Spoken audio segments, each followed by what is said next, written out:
শুনে আসি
নিরদি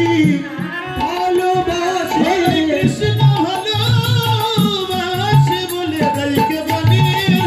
ঠিক ভালোবাসে কৃষ্ণ ভালোবাসে কৃষ্ণ ভালোবাসে বলে নিরদি ভালোবাসে আর পরা নিরদি ভালোবাসে পরা নিরদি ভালোবাসে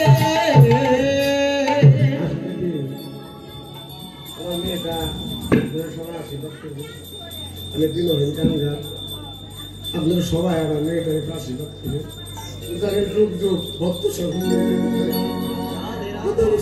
মানে মান রাখতে পারে আমি আজকে আমার একটা জিনিস অপূর্ণ ছিল আমার দুটা ছেলে আমার মেয়ে নাই যেভাবে বাবা বলছে ঠিক আছে আমার সেটা পূরণ হয়ে গেছে যাই ভক্তের কাছে আমার একটা আবেদন বোঝানি ভক্ত সবাই করে যেতে পারে আর আপনার সবাইকে আশীর্বাদ করবেন হরি বল জয় জয় হৃদয় সীতানাথ প্রীতি প্রেমানন্দে আনন্দে গৌর হরি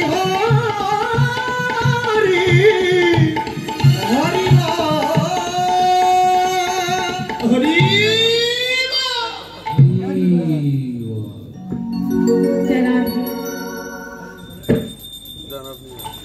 আমার বাবাকে সবাই আশীর্বাদ করবে সে যেন শেষের দিনে কৃষ্ণ দর্শন পায় তার যেন কৃষ্ণ পদে মতি থাকে এই বাসনায় আপনাদের ওই যুগল চরণ হৃদয়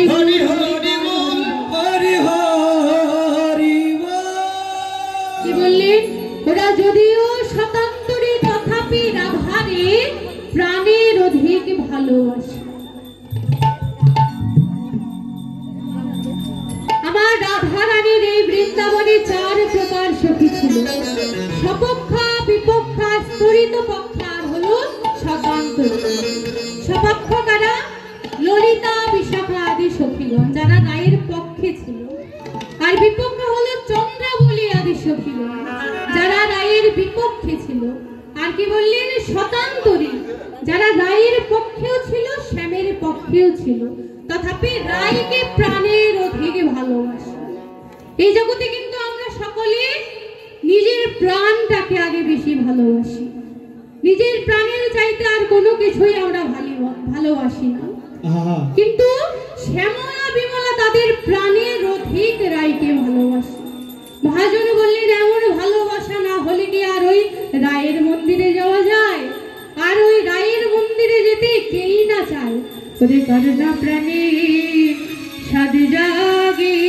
রে করুণা প্রাণী সাদ জাগে রে ওই ভালোবাসার মন্দিরে যেতে করুণা প্রাণী সাদ জাগে রে ওই ভালোবাসা মন্দিরে করুণা প্রাণে সাদ জাগে রে ওই ভালোবাসার মন্দিরে যেতে